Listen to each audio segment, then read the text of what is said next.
he's dangerous. He's got dynamite in both fists. This is a big fight for boxing fans all around the world. How to exploit Joe's weaknesses and recognise his strengths. Frank Warren suggested that the winner of this fight will go on.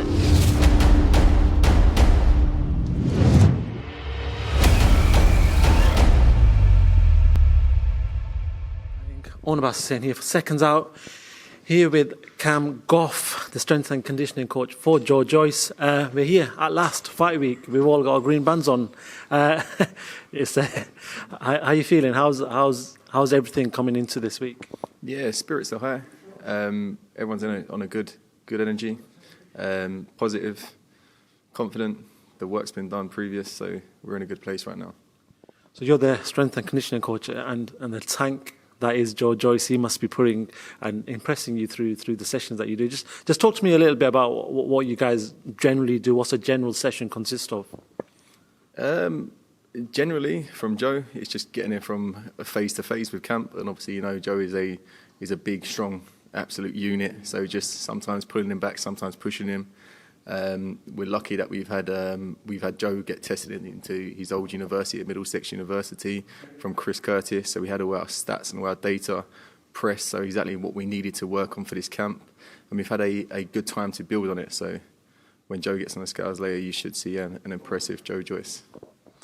Of course, I've got to sort of talk about the news I broke out yesterday in regards to Ismael Salas. And I spoke to Joe regarding this in regards to sort of, first of all, one of the questions was splitting his time with different fighters.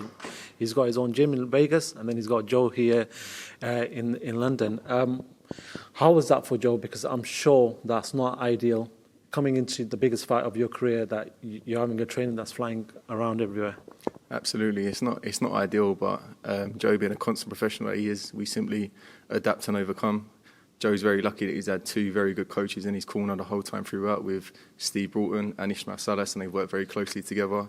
I suppose it's being a world-class trainer like Ismael Salas that he's got 6 odd fighters out in Vegas that desire his time, attention 24/7, and also Joe. But it's not like it's the first time they've done it. They've done it previously, and obviously Steve's now got the go-ahead to be the main man in the corner.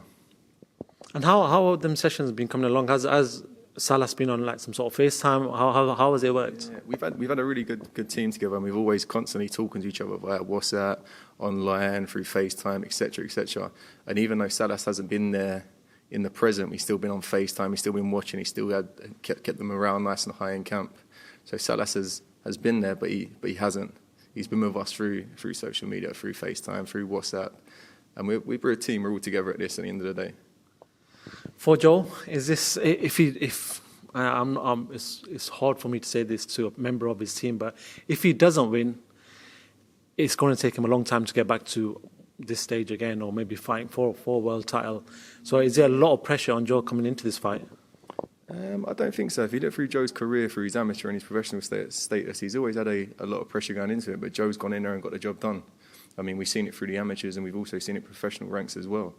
You see back in July where Joe had a phone call to have a 3.5-week camp in preparation, and he went in there and got the job done. A lot of other professionals might not have stepped in there at that time, and Joe had loads of pressure on him at the time, obviously, to come through that one, to come through to fight now.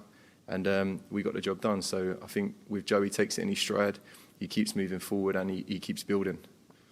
Cam, tell me what's going to happen on Saturday night. Obviously, you're going to have your man winning, but what do you envisage happening on Saturday night? A Joe Joyce victory. Knockout? Either or either. I think we've planned for the best, and we've also planned for the worst. So in all favour, it goes to a Joe Joyce win. I actually wanted to ask you about, moving away from this fight, I wanted to ask you about something that the government put out. The government actually puts out a statement saying that they're going to invest money into certain sports, and all these sports came out looking on the list, and boxing wasn't there. How much of a shame, how detrimental is that to boxing, and especially grassroots boxing, the amateur level? Absolutely. I think the way you look at these high professionals, like the likes of headlining the sport with a minute, they all started from somewhere within a community. They could have taken different routes in their life, but some people found their way through boxing. They made good relationships through boxing. They went on to achieve great things. And it's it's distraught that it's come to that, and it's not even had the smallest bit of attention, because boxing has done so much for this country and for this sport. If you look at like London 2012 with the boxing there, and obviously going onto the map from that, it's been massive. And to have that is it's a massive blow. But hopefully all the boxing community can all pull together and to obviously overcome this, what we're going through right now. I think the only sort of shining light at this present time is that, you know, there is, at some point in the future, we're talking next week as well, that there's going to be people attending fights. As long as you're in Tier 2, we can get a crowd in. We know next week Frank Warren's got a show on Anthony Yard and Lyndon Arthur. He said he's going to bring key workers in, so that's a great gesture from Frank. We're hearing that Anthony Joshua, Kubra Pruleb, there's going to be something going on in regards to that, whether that's a few tickets for sale. There's nothing being announced, but there is some sort of whispers. But how great is it to finally, slowly get back to some sort of normality?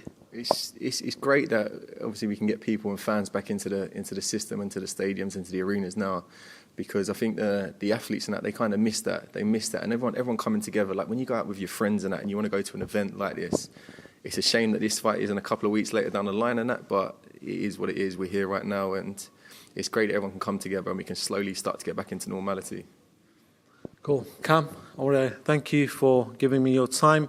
I know I want to wish you guys luck on Saturday night. I'm sure I've said the same to Daniel's team as well. So, yeah, both great fights. A 50-50 fight. The British public demanded it and they got it. So hopefully Saturday night's going to be a good night. Thank you very much for talking to SecondsOut. I appreciate that. Thank you very much. Cheers.